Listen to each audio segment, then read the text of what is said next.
have now reached the evening that was to be known among them as the Night of Nights, because of its adventures and their upshot.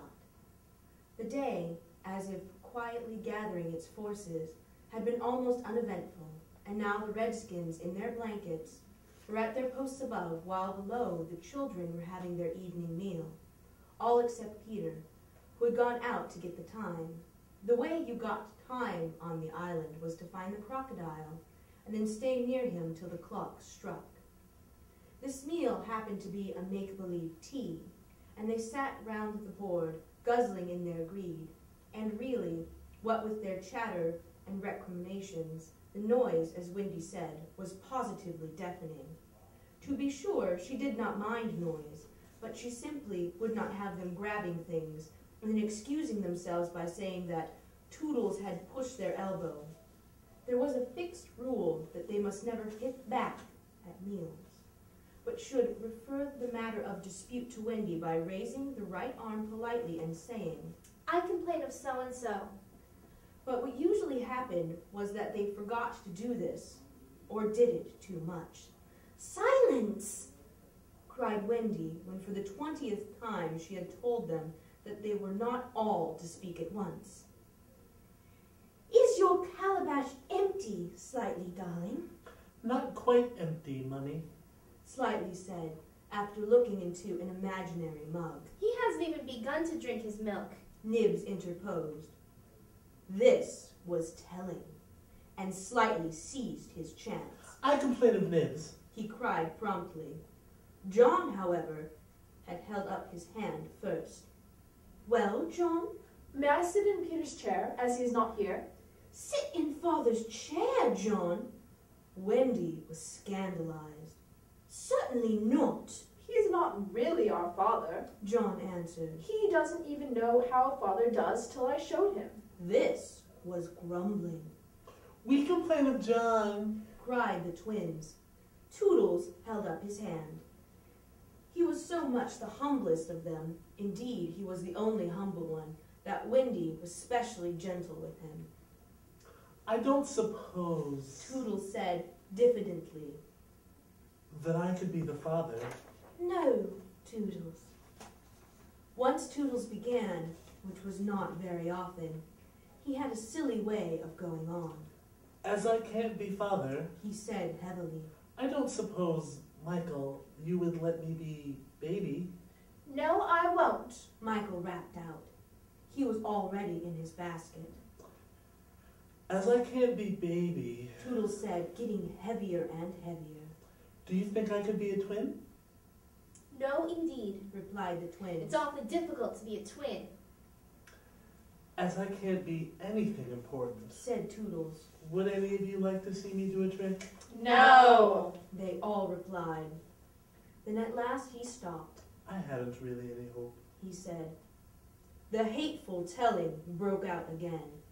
Slightly is coughing on the table. The twins began with cheesecakes. Curly is taking both butter and honey. Nibs is speaking with his mouth full. I complain of the twins. I complain of Curly. I complain of Nibs. Dear, oh dear, cried Wendy. I'm sure I sometimes think that spinsters ought to be envied. She told them to clear away and sat down to her work basket, a heavy load of stockings and every knee with a hole in it as usual. Wendy, Remonstrated Michael. I'm too big for a cradle.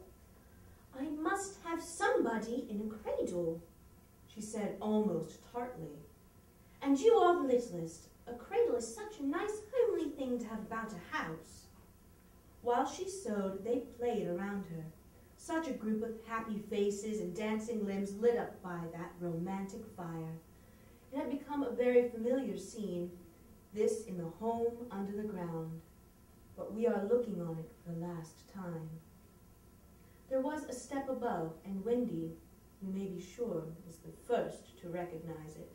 Children, I hear your father's step. He likes you to meet him at the door. Above, the redskins crouched before Peter. Watch well, braves, I have spoken. And then, as so often before, the gay children dragged him from his tree. As so often before, but never again. He had brought nuts for the boys as well as the correct time for Wendy. Peter, you just spoil them, you know, Wendy simpered.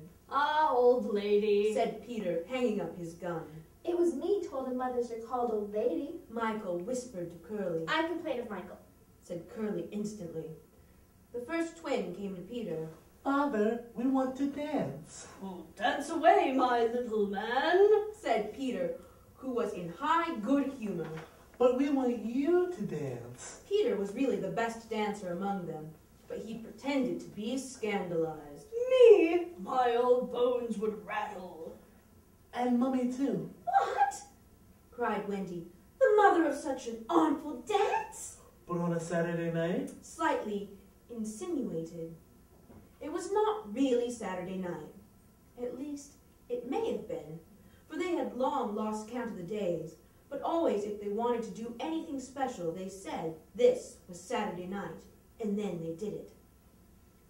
Of course, it is Saturday night, Peter, Wendy said, relenting.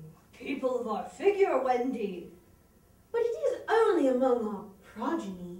True, true. So they were told they could dance, but they must put on their nighties first. Ah, old lady. Peter said aside to Wendy, warming himself by the fire and looking down at her as she sat turning a heel. There is nothing more pleasant of an evening for you and me when the day's toil is over than to rest by the fire with the little ones nearby. It is sweet, Peter, isn't it? Wendy said, frightfully gratified. Peter, I think Curly has your nose. Michael takes after you.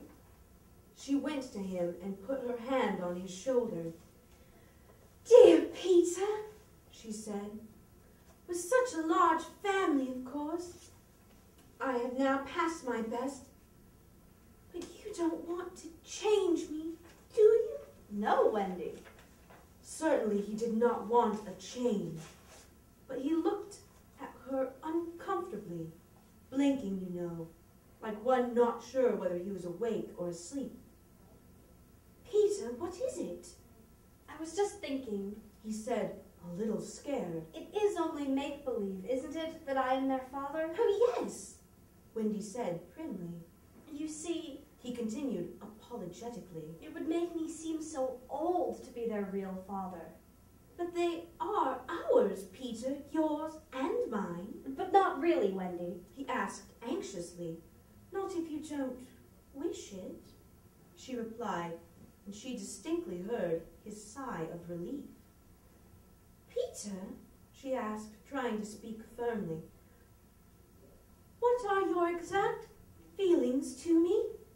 Those of a devoted son, Wendy. I thought so, she said, and went and sat by herself at the extreme end of the room.